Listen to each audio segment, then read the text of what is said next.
So today, in this episode, we're going to be talking about mental health or hormones. What exactly is it that's making you feel this way?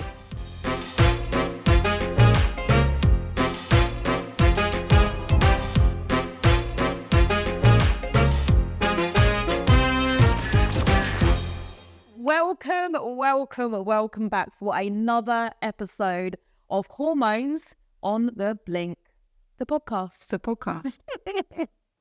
So last episode, we were talking about perimenopause, how to get the right help from your GP.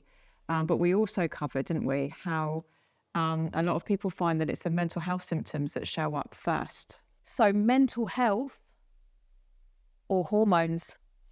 How do you tell the difference? How do you tell the difference? So the Office of National Statistics in the UK reports that among females, the age-specific suicide rate was highest in those aged 45 to 49 years old. Now, what does that tell you? It's key perimenopausal age. It really is. It really is. And so the Independent then went on to report a research exclusive based on a survey of 2,000 women ages 46 to 60 in the UK, and found that 9 in 10 women going through the menopause transition experience mental health problems. 1 in 10 experience thoughts of suicide.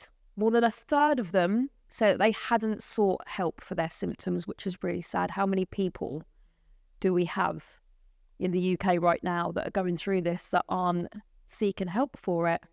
And 8 out of 10 said that they didn't speak to their partner or spouse about the mental health issues that they were going through, which is really quite sad. So if you are one of those people, please do reach out to us. We've got the email address, and there is so much support out there. But I do think, you know, Sophie, did you feel like you had a weight off your shoulder when you started speaking about the way you were feeling to your husband? Yeah, I did. I think Hard to do at first, right? it's hard to do because you have to get your head around the fact that that's maybe where you are in life. Yeah. And I think you have to get your head around that first. At least that's my experience of it. Yeah. But then getting to a point of watching the Davina McCall program and him watching it with me. Yeah. Listening to those other people's experiences and how it was impacting them. Yeah.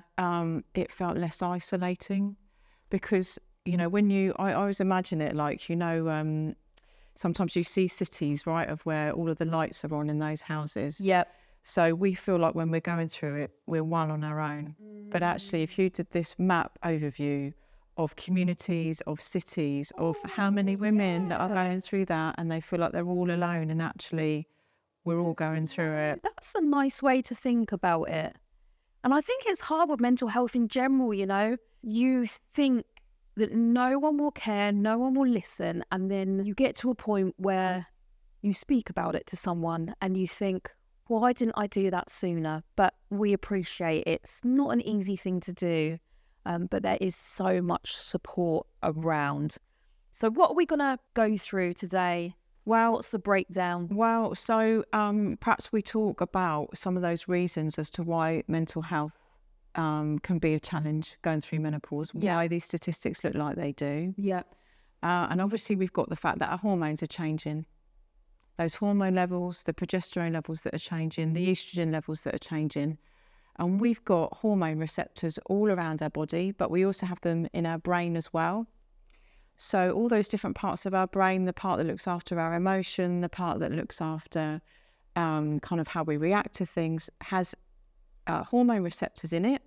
So of course, when those hormones start to change, of course it impacts our emotions. But what else? I mean, kind of if we're talking about that 45 to 49 year age bracket, hormones are changing. We've got people that are perhaps at the top of their career. We've got people that have teenagers. Yep. They might have toddlers. They might have parents that are getting older and need more support. Yeah. So when you factor all of that in, So many feed-ins to what's going on already. absolutely, there's this heavy load that people are carrying.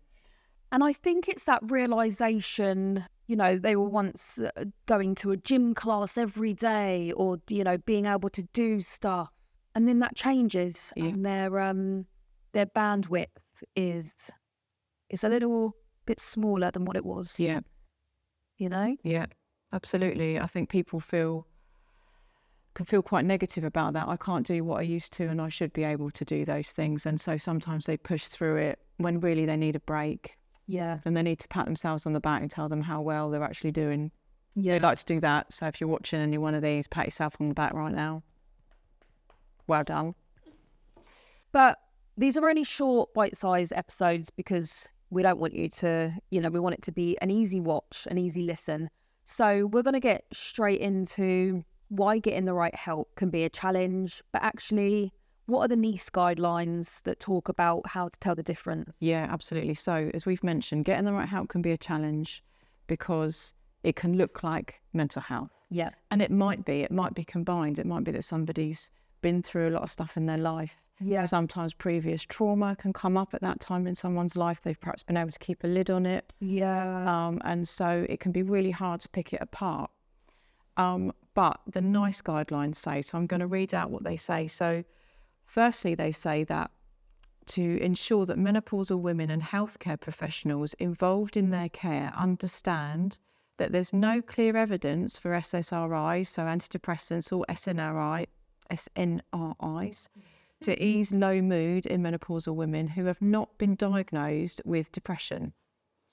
So that's what they say.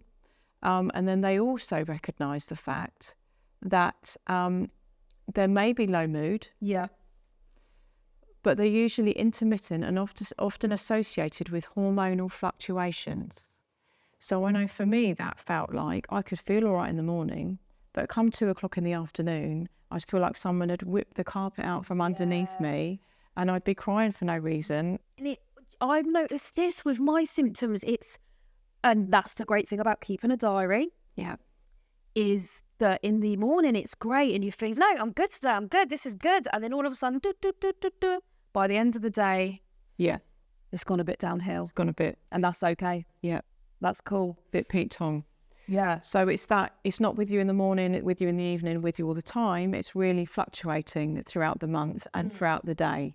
So the NICE guidelines recognise, though, it will run alongside these hormonal fluctuations. Yeah. So that's kind of a key indicator. That's not to say, as we've mentioned, people can't have both. Yeah. But if you're really trying to work out, is this my hormones? Is this my mental health? Try and unpick that. When is it bad? When do I feel okay? What can people do? What can help? Is it therapy? Is it HRT? What would you say are the main things? Yeah. So I would say you need to get yourself a toolkit.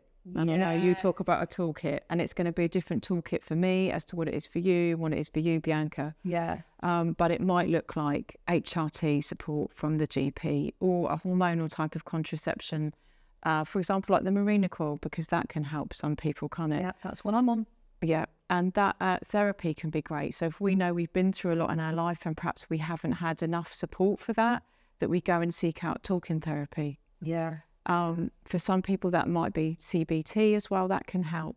And finding your community of other people, your other women that you can go and talk to, I think. Talk to them because they do care. And it really is that toolkit of do what works for you, do what feels good for you. So, that's what we'll leave you with today. And as always, do email us on podcast@hormonesontheblink.com if you've got any questions at all. But go away and think about that. What is your hormone well-being toolkit, and what can you put in there to look after yourself? We'd love to hear. See you next time. See you then.